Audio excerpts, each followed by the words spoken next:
आधुनिक भारतीय चित्रकार अमृता शेरगिल।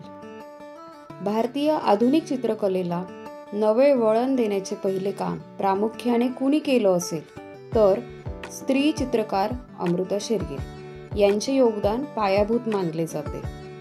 युरोप पॅरिस येथे कलेचे पाश्चात्य शिक्षण घेऊन त्या भारतात हट्टाने परत आल्या।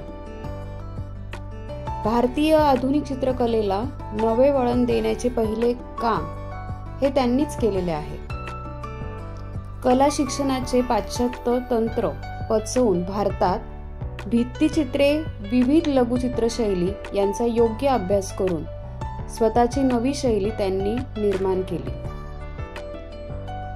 स्त्री स्वातंत्र्याचा उच्चार न करता स्त्रीवादी भूमिका जगलेल्या अमृता शेरगिल यांनी भारतीय चित्रशैलीला एक नवी दिशा देण्याचे मुख्य काम केलं। आई हेंगेरियन कलासक्त, संगीतातील उत्कृष्ट पियानो वादक आंतोआनेत गोतेस्माच आणि वडील उमराव सिंग संस्कृत पर्शियन भाषेचे अभ्यासक, प्राकृतिक विज्ञान, खगोलशास्त्र, छायाचित्रकार इत्यादी विषयांचे व्यासंग असलेले व्यक्तिमत्व। अमृता यांचा जन्म तसा बुडापेस्टचा, सुरुवातीचे 8 वर्ष हिंगेरीत व नंतरचे 8 वर्ष भारतात। चित्रकलेची लहानपणापासूनच आवड असल्याने त्या क्षेत्राकडे त्या आकर्षित झाल्या।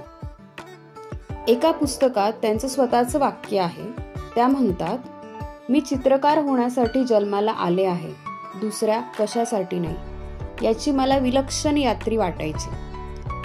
त्यांच्या बंडखोरीच्या खुणा लहानपणापासूनच दिसतात। सिमल्याच्या कॉन्व्हेंटमध्ये शिकत असताना आपण निरीक्षरवादी आहोत असे त्यांनी उघडपणे सांगितल्यामुळे त्या शाळेतून त्यांची हकालपट्टी झाली होती।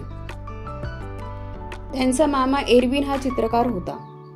त्यानेच आपल्या भाचीचे कलागुण ओळखले आणि खरं कलेचं मार्गदर्शन त्यांच्याचकडून त्यांना मिळालं। अमृता शेरगिल यांचे कलेचे शिक्षण पॅरिस येथील ग्राशामिक आणि एकोल द बिझार्ट या कलाशाळेत झाले।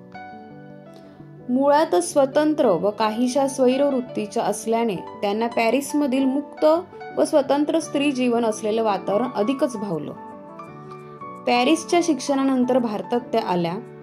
कलेच्या विकासासाठी त्यांचे भारतात येणे महत्त्वाचे होते। भारतात जाण्यासाठी त्यांचे गुरु यांचेही प्रोत्साहन होते आणि खऱ्या अर्थाने भारतात आल्यावरच त्यांची कलादृष्टी बदलली। भारतातील वास्तव अतिशय संवेदनशीलतेने टिपून भारतीय अजिंठा चित्रशैली, लघुचित्रशैलीच्या संस्कारातून एका वेगळ्या वळणावर त्यांनी आणून ठेवले। युरोपमध्ये शिक्षण झाल्याने भारतीय वातावरण तेजस्वी, सूर्यप्रकाश, कष्टकरी माणसं, सोशील, सहनशील, जीवनाबद्दलची उदासीनता असलेल्या ग्रामीण स्त्रिया अशा अनेक गोष्टी त्यांनी नव्या व ताज्या दृष्टिकोनातून पाहिल्यात।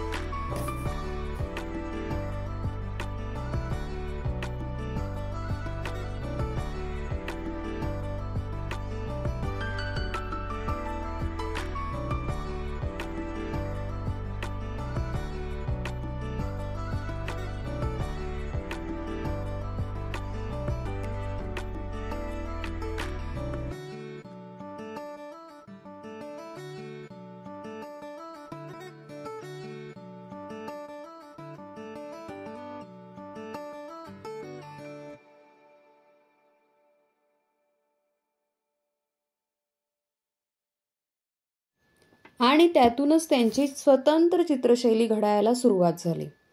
भारतात त्यावेळी टीकेची भडीमारही त्यांच्यावर झाला।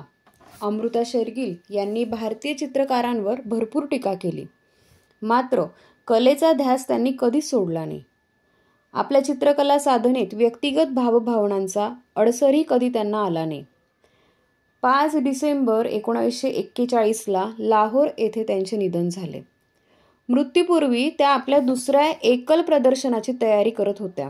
त्यांच्या मृत्यूनंतर डिसेंबर 1941 मध्ये लाहोरच्या पंजाब लिटररी लिंगमध्ये अमृता यांच्या चित्रांचे प्रदर्शन झाले। अशा या वादळी व्यक्तिमत्वाचा फक्त 28 वर्षांचा काळ होता। स्त्रीवादी चित्रकारांना आधुनिक भारतीय कला इतिहासात त्यांनी स्थान प्राप्त करून दिले। ही आधुनिक भारतीय चित्रकलेतील पहिली स्त्री। आयुष्याची लांबी मोजण्यापेक्षा त्या आयुष्यात काय साध्य केले याची नोंद घ्यावी हे वाक्य अमृता शेरगिल यांच्या बाबतीत अगदी खरे ठरते.